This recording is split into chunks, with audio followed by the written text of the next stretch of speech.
அமெரிக்காவினுடைய ட்ரம்ப் வந்து பைத்தியக்கார பசங்களா அப்படின்னு போட்டிருக்காரு. இப்படி போட்டு எழுதி மிரட்டுகிறார். இது ஒரு அரசியல் தலைவனுக்கு மிகுந்த கேவலத்தை ஒட்டுமொத்த 30 கோடிக்கு மேற்பட்ட அமெரிக்க மக்களுக்கு ஒரு பெரிய அசிங்கம், அவமானம் என்பதில் எந்த மாற்று கருத்தும் இல்லை.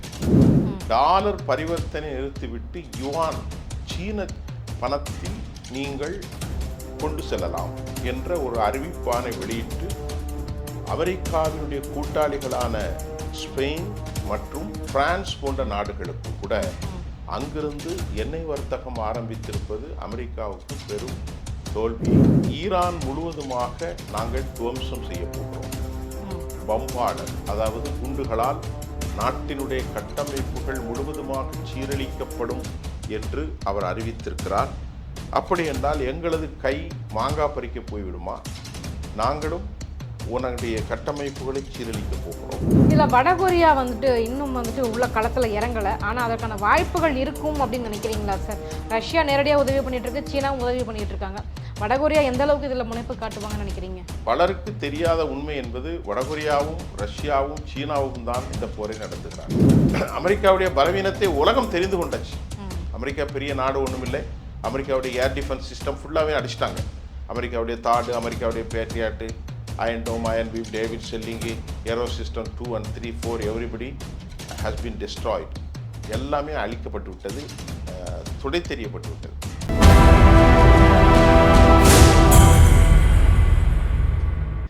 நியூஸ்மேட் நேயர்களுக்கு வணக்கம். இன்றைய நேர்காணலில் நம்மோடு இணைந்திருக்கிறார் மூத்த பத்திரிகையாளர் திரு சுஃபியான் அவர்கள். வாருங்கள் பேசுவோம். வணக்கம் சார். சார், இப்போ அமெரிக்காவுக்கும் ஈரானுக்குமான போர் ரொம்ப உச்சத்தை எட்டியிருக்குது. இந்த சமயத்தில் பார்த்தீங்க அப்படின்னா ட்ரம்ப் ஒரு விஷயம் சொல்கிறார். செவ்வாய்க்கிழமைக்குள்ளே ஹார்மோஸை நீங்கள் ஓப்பன் பண்ணலை அப்படின்னா ஈரான் இருக்கிற இடம் தெரியாமல் போயிடும், கண்டிப்பாக குடியிருப்பு பகுதிகள் கடுமையாக தாக்கப்படும் அப்படின்னு ஒரு எச்சரிக்கை விடுத்திருக்கிறார். இது எந்த அளவுக்கு பாதிப்பை ஏற்படுத்தும் சார்? அதாவது இப்போ ஈரானுடைய அந்த போரை பற்றி முதல்ல நம்ம இப்போ பேசுகிறான்னா, அமெரிக்க அதிபருடைய அந்த வார்த்தைகள் மிக கடினமாக போய்விட்டது. இப்போ இது ஒரு எச்சரிக்கை, இதை பற்றி நான் சொல்லலை. நேற்று இரவு அவர் மாலை போட்டிருந்த அந்த ட்விட்டர், அதாவது ட்ரூத் சோசியல் அவருடைய தளத்தில் சென்னையிலே பேசக்கூடிய அளவுக்கு லோக்கல் பாஷை ஒன்று சொல்வார்கள், ரொம்ப அசிங்கமாக. அப்படிப்பட்ட ஒரு வார்த்தையை அவர் அமெரிக்காவினுடைய ட்ரம்ப் பைத்தியக்கார பசங்களா அப்படின்னு போட்டிருக்காரு. இப்படி போட்டு எழுதி மிரட்டுகிறார். இது ஒரு அரசியல் தலைவனுக்கு மிகுந்த கேவலத்தை ஒட்டுமொத்த 30 கோடிக்கு மேற்பட்ட அமெரிக்க மக்களுக்கு ஒரு பெரிய அசிங்கம், அவமானம் என்பதில் எந்த மாற்று கருத்தும் இல்லை.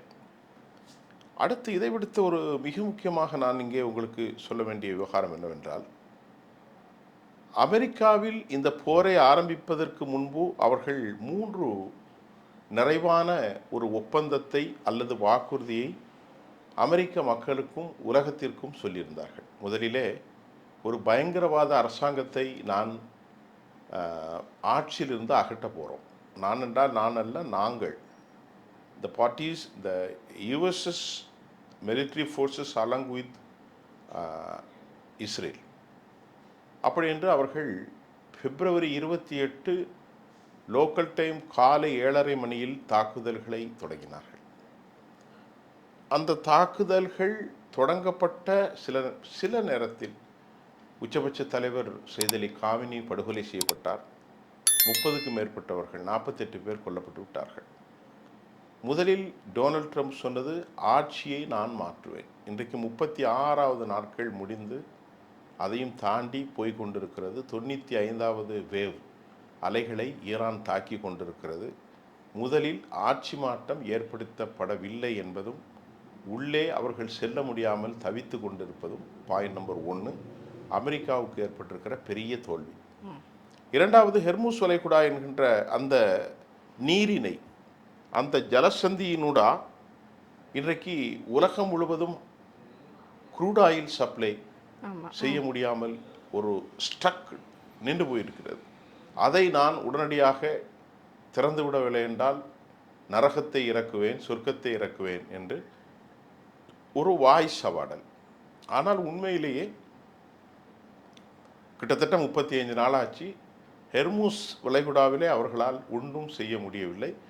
மாறாக ஹெர்மூஸ் வளைகுடாவிலே ஈரான் இப்பொழுது அமெரிக்க டாலர் டிரான்சாக்ஷன், டாலர் பரிவர்த்தனை நிறுத்திவிட்டு யுவான் சீன பணத்தில் நீங்கள் கொண்டு செல்லலாம் என்ற ஒரு அறிவிப்பானை வெளியிட்டு அமெரிக்காவினுடைய கூட்டாளிகளான ஸ்பெயின் மற்றும் பிரான்ஸ் போன்ற நாடுகளுக்கும் கூட அங்கிருந்து எண்ணெய் வர்த்தகம் ஆரம்பித்திருப்பது அமெரிக்காவுக்கு பெரும் தோல்வியை. 2. மூன்றாவது அமெரிக்க அதிபர் சொன்னார், கர்க்கு வளைகுடாவில் கர்க்கு தீவு 3 தீவு இருக்கிறது. ஒன்று அபு மூசா, மற்றொன்று கர்க்கு, மற்றொன்று கஷிம். இதில் ஒன்றில் நான் இறங்கி கர்க்கிலே 5000 ஏக்கர் அந்த இடத்தில் ரிஃபைனரிஸ் இருக்கிறது. அதாவது குரூட் ஆயிலுடைய பெட்ரோ கெமிக்கல் யூனிட்டே இருக்குது. பெட்ரோலும் கிடைக்கிறது, அதில் இந்த ரிஃபைன் பண்ணி உலகம் முழுவதும் அவர்கள் அனுப்பி கொண்டிருக்கிறார்கள். அதில் நாள் ஒன்றுக்கு 1 கோடிங்கிற அளவுக்கான ஒரு 4.4ங்கிற அளவுக்கான ஒரு உற்பத்தியை கொடுக்கக்கூடிய 90% ஈரானுடைய செல்வ செழிப்புக்கும் வளத்திற்கும் காரணமான எண்ணெய் வயல் தான் அதுதான். அதை கைப்பற்றுவேன் என்று சொன்னார். இந்த 37 நாட்களான பிறகும் எதுவுமே நடக்கவில்லை. ஹெர்மூஸை உள்ளே சென்று திறந்துவிட முடியவில்லை. ஆட்சி கலைப்பு, ஆட்சி மாற்றத்தை நாட்டுக்குள் செல்ல முடியவில்லை. மூன்றாவதாக கர்க்குக்குள் இறங்குவது, எதுவுமே நடக்கவில்லை. இதற்கிடையிலே ஈரான் யாரும் எதிர்பார்க்காத அளவில் தாக்குதலை மிக கொடூரமாக இஸ்ரேலின் மீதும் அமெரிக்காவினுடைய 13 15 தளங்கள் வரைக்கும் அமெரிக்காவினுடைய பிராக்சிகளாக, அமெரிக்காவினுடைய நட்பு நாடுகளாக இருக்கும் சவுதி அரேபியா, குவைத், கத்தர், அதே போன்று ஓமன், பஹ்ரைன், ஜொர்டான், சிரியா வரைக்கும், ஈராக் வரைக்கும் அவர்கள் தாக்கிவிட்டார்கள். விளைவு என்ன? உலகத்தில் யாரும் உள்ளே நெருங்க முடியாத மத்திய தரைக்கடலில் இருக்கும் அல் உதீத் தளம் கத்தரிலும், சவுதி அரேபியாவில் இருக்கும் அராம்கோ, யுனைடெட் அரபு எமிரேட்ஸ் அபுதாபியில் இருக்கும் தளங்கள், அதே மாதிரி உலகத்தின் பெரிய தளங்களாக வைத்திருக்கும் பஹ்ரைனுடைய கடற்படை தளம், குவைத்தில் இருக்கும் 6 to 8க்கும் மேற்பட்ட இராணுவ நிலைகள் எல்லாமே அடித்து துவம்சம் செய்யப்பட்டுவிட்டன. நேற்று காலை பஹ்ரைனிலிருந்து 1500 மாலுமிகள் உட்பட 8000 பேர் அமெரிக்க இராணுவ படைகளிலிருந்து, கப்பல்களிலிருந்து உடனடியாக வெளியேற்றப்பட்டு பாதுகாப்பு தேடி செல்லப்போகிற சூழ்நிலை. இதே போன்று குவைத்தினுடைய டீசாலினேஷன் பிளான்ஸ், உப்பு தண்ணீரிலிருந்து நல்ல தண்ணீராக மாற்றக்கூடிய அந்த சுத்திகரிப்பு ஆலை, அதே போன்று இஸ்ரேலில் இருக்கக்கூடிய ஏராளமான முசாத் அலுவலகங்கள், இராணுவ குடோன்கள், அதே போன்று இஸ்ரேலில் இருக்கக்கூடிய டிமோனா நெஹவ் பாலைவனத்தில் இருக்கும் டிமோனா, அராது போன்ற இடங்களில் இருக்கும் அணு ஆயுத தளங்களை நெருக்கமான குண்டு வீச்சு பட்டி எரிகிற அளவிற்கு அந்த நாட்டில் இருக்கும் 7 நகரங்கள், எங்கே? இஸ்ரேலில், யூதர்கள் வாழும் நாட்டில். குறிப்பாக சொல்ல வேண்டுமென்றால் அதாவது ஹைஃபா, அஸ்கலான், டெல்லவியூ, கிரியோட் சமானா, இதை போன்று பீர் சபா, அதை போன்று கோலான் குண்டுகளை ஒட்டிய பகுதிகள், அதை போன்று மேற்கு ஜெருசலேம், இப்படி எல்லா இடங்களிலும் அடித்தது மட்டுமல்லாமல் மிகப்பெரிய அலுமினிய ஃபேக்டரி, மிகப்பெரிய கெமிக்கல் யூனிட், மிகப்பெரிய ட்ரோன் தளவாடங்கள், ரயில்வே நிலையங்கள், பென்கூரியன் விமான நிலையங்கள், மக்கள் வாழ்கின்ற இடங்கள் எல்லாவற்றையும் அடித்து நிரந்தரமாக அவர்களை பங்கருக்குள் வைக்கக்கூடிய நிலைமை உருவாக்கிட்டாங்க. ஓகே. அப்போ அமெரிக்காவுடைய பொருளாதாரம் இப்போ பெருமளவில் சரிஞ்சிருச்சு. இந்த போர்னால நிறைய அமெரிக்கர்களுக்கு வேலை இழப்பு ஏற்படும். அவர்களுடைய ஜிடிபி ரொம்ப குறைஞ்சு போச்சு. குறிப்பாக ட்ரம்ப் அவர்களுக்கு இப்போ உடல்நிலை வேற சரியில்லை. இது போன்ற செய்திகள்லாம் எந்த அளவுக்கு உண்மையா இருக்கு சார்? அதாவது அமெரிக்காவுடைய பொருளாதாரம் இந்த போரினால் இப்போது வரைக்கும் ஒன்றும் சரியவில்லை. ட்ரம்பினுடைய உடல்நிலையை பற்றி வந்த விஷயங்கள் அனைத்தும் பொய். அவர் நல்லா இருக்கார், அது உண்மை கிடையாது. ஆனால் அமெரிக்கா பொருளாதாரம் எப்படி சரிய போகிறது என்றால், அமெரிக்காவின் பொருளாதாரத்திற்கு ஒரு 1/2 லிட்டர், 1/4 லிட்டர், 1 லிட்டர் விற்கக்கூடிய மத்திய கிழக்கில் எந்த நாட்டிலிருந்து குரூடாயில் போனாலும் அமெரிக்காவினுடைய கணக்கில் ஒரு கவுண்ட் ஆகிட்டே இருக்கும். எப்படின்னு கேட்டால், அவங்க டிரான்சாக்ஷன் பண்ணுறது அமெரிக்க டாலரில் தான். அப்படின்னால அந்த strengthen the value of dollar, the demanding to be increase, the more demand increase because of their transaction. அந்த டாலருக்கான தேவை சர்வதேச அளவில் அதிகரிக்கும். 1970களில் இருந்து அரபுகளுக்கும் அவர்களுக்கான ஒரு ஒப்பந்தம், டாலரில் தான் நீங்கள் எண்ணெய் வர்த்தகத்தை செய்ய வேண்டும். இப்போது ஈரான் போட்ட கண்டிஷன், மத்திய கிழக்கிலிருந்து அமெரிக்கா படைகளை வைக்காமல் ஓடிவிட வேண்டும், விட்டு அப்படியே போகணும். டாலரில் வர்த்தகம் இனி கிடையாது. வர்த்தகம் என்பது எதில் நடக்கும்? யுவானில் தான் நடக்கும். இப்போ சொன்னவங்க சமாதானத்துக்கான அவங்க வச்ச கோரிக்கை, எங்கள் மேலே உள்ள தடையை நீக்கணும், எங்களுடைய அதாவது முடக்கி இருக்கிற எங்களுடைய பொருளாதார கட்டமைப்புகள், அதாவது சொத்துக்களை விடுவிக்க வேண்டும். அணு ஆயுதங்கள், பாலிஸ்டிக் மிசைல், இதெல்லாம் எங்களுக்கு எந்த பேரியரும் இருக்கக்கூடாது. நாங்கள் எங்கள் பாட்டுக்கு வேலையை பண்ணிக்கிட்டே இருப்போம். எங்களை ஃபுல்லாக விட்டுருங்க, நாங்கள் நீங்கள் உள்ள போயிருங்க. இதுதான் சமாதானம். ஹெர்மூஸ் is a part of our integral territorial. We have a right to do everything on this spot. No one can interfere for our own territory. எங்களுடைய இடங்களை யாரும் உள்ள இன்டர்ஃபியர் வரக்கூடாது. இது அவர்களுடைய கண்டிஷன். அமெரிக்காவுடைய கண்டிஷன் 15 அம்ச கண்டிஷனை கொடுத்தார்கள். அது ஏற்கனவே பழைய அரைத்த மாவை திருப்பி அரைத்தது, தூக்கி குப்பையில் போட்டாங்க. இப்படிப்பட்ட ஒரு கடும்போக்கான சூழலை அமெரிக்காவை தற்போது என்ன செய்வதென்று தெரியவில்லை. இப்பொழுது இன்று மாலை இரவு 10:30 மணிக்கு, நமது நேரம் இரவு 10:30 மணி, அமெரிக்க நேரம் காலை, அவர் ஒரு செவ்வியை வழங்கப் போகிறார் என்ற செய்தி வந்திருக்கிறது. அதில் என்ன செய்ய சொல்ல போகிறார் என்று தெரியவில்லை. அமெரிக்க அதிபருடைய கடைசி ஆயுதம், ஈரான் முழுவதுமாக நாங்கள் துவம்சம் செய்ய போகிறோம், பம்பார்டன், அதாவது குண்டுகளால் நாட்டினுடைய கட்டமைப்புகள் முழுவதுமாக சீரழிக்கப்படும் என்று அவர் அறிவித்திருக்கிறார். அப்படி என்றால் எங்களது கை மாங்காய் பறிக்க போய்விடுமா? நாங்களும் உன்னுடைய கட்டமைப்புகளை சீரழிக்கப் போகிறோம். உலகத்தில் எங்கிருந்தாலும் எங்களிடத்தில் அந்த அளவிற்கு வல்லமையான மிசைல் இருக்கிறது.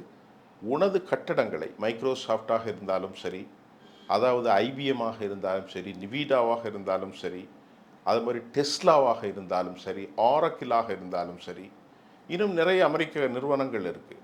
எல்லாவற்றையும் நாங்கள் அடித்து உன்னையும் முடக்கப் போகிறோம். தைரியம் இருந்தால் மத்திய கிழக்கில் உன் கம்பெனிகளை வைத்துக்கொள் என்று சொல்லியிருக்கிறார்கள். ஆரக்கிளை அடித்து கொண்டிருக்கிறார்கள். அமேசானை ஏற்கனவே அடித்து விட்டார்கள். அதே போன்று 2-3 தினங்களுக்கு முன்பு சிஐஏவுடைய, அமெரிக்க சென்ட்ரல் இன்வெஸ்டிகேஷன் ஏஜென்சியுடைய நடுமுனை சென்டர்கள் மட்டுமல்லாமல் சிஐஏ ஸ்டேஷனை அவர்கள் ட்ரோன்களை, தற்கொலை ட்ரோன்கள் மூலம் அடித்து நள்ளிரவு 1:30 மணிக்கு மேல் இனி அது பயன்படுத்த முடியாத அளவிற்கு ரியாத் மாறிவிட்டது. அதே போன்று அமெரிக்காவினுடைய ஃப்ளைட், இதுதான் ரொம்ப முக்கியம். நேற்று நடந்த சம்பவத்தில் அமெரிக்க விமானம் F-35 பலமுறை 2-3 அடிக்கப்பட்டது. நேற்று F-15. அமெரிக்கா உலகத்திலே எல்லார்ட்டையும் சொன்னது என்னவென்றால், உலகத்தில் அமெரிக்க கண்டுபிடிப்பான F series, F-15, F-16, F-35, F-25 raptor, F-18 hornet, F-35 stealth விமானங்கள், B-1, B-2, B-3, GBU-57, இப்படி சொல்லிக்கிட்டே போகலாம். இதை வைத்து தான் விளக்கம் பேசுவார்கள். குறைந்தபட்சம் 1000 கோடி. அதில் F-15 ஈகிள் என்று சொல்லக்கூடிய ஒரு வல்லமையான விமானத்தை அடித்து நொறுக்கிவிட்டார்கள். ஒன்று தப்பி போய்விட்டது, மற்றொன்றில் விமானி குனித்து விட்டார், அது கீழே விழுந்து விட்டது என்று நினைக்கின்றேன்.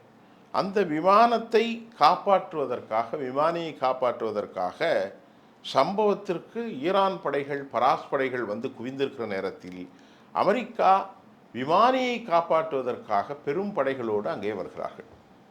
இது எங்கே நடக்கிறது? ஹெர்மூஸிற்கு பக்கத்தில், நிலத்தில், மலைகளில். கடைசியிலே தாக்குதலை தொடர்கிறார்கள். விளைவு என்ன? கடைசியில் விமானி காப்பாற்றப்பட்டதாகவும், தாங்களுடைய வீரதூர பராக்கிரமத்தால் அமெரிக்க படைகள் சக்சஸ்ஃபுல் ரெஸ்கியூ ஆபரேஷன் அப்படிங்கிறத that has been focused to the media. ஆனால் உண்மையில் என்ன நடந்தது? அமெரிக்காவினுடைய C-13 பிளாக் ஹாக்ஸ் விமானங்கள், C-13 இவைகளெல்லாம் ஹெர்குலஸினுடைய 2 விமானங்கள் ஏராளமாவற்றை அவர்கள் இழந்திருக்கிறார்கள், அல்லது அவர்கள் மேலிருந்து குண்டு போட்டு அடித்திருக்கிறதை படத்தை இன்றைக்கு வலைதளங்களில் பக்கர் கலீபா தெளிவாக அறிவித்திருக்கிறார். அமெரிக்காவுடைய வாஷிங்டன் போஸ்ட், அமெரிக்காவுடைய ஸ்கை நியூஸ் எல்லாமே உறுதி செய்திருக்கிறது. இதில் வடகொரியா வந்துட்டு இன்னும் வந்துட்டு உள்ள களத்தில் இறங்கலை, ஆனால் அதற்கான வாய்ப்புகள் இருக்கும் அப்படின்னு நினைக்கிறீங்களா சார்?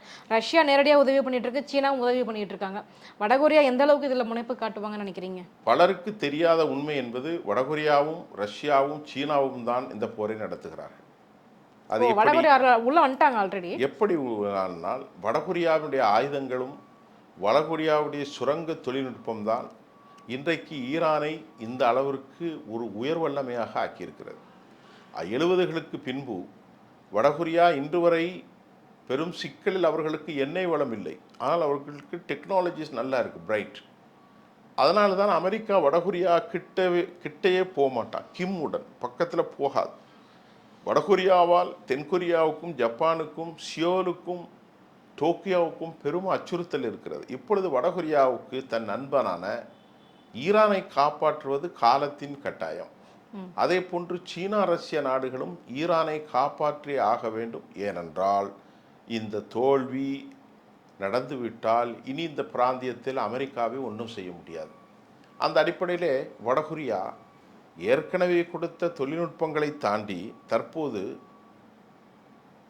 ரயில் பெட்டியின் மூலமாக சீனாவுக்கு ஏராளமான ஆயுதங்கள் வடகொரியாவினுடைய இருப்பு பாதை வழியாக வருகிறது. அது சீனாவிலிருந்து இடமாற்றப்பட்டு கப்பலின் வழியாக எங்கே போகுது? ஈரானுக்கு போய் இறக்கப்படுகிறது. வடகொரியாவுடைய ஏவுகணைகளில் ஒரு ஏவுகணை முசுடு என்று சொல்லக்கூடிய ஏவுகணை. இந்த முசுடு வகை ஏவுகணைகள் தான் 4000 கிலோமீட்டரை தாக்கியிருப்பதாக அமெரிக்கா செய்தியிலே சொல்லியிருக்கிறது. என்றால் வடகொரியாவினுடைய ஆயுதங்கள் ஏராளமாக செல்கிறது.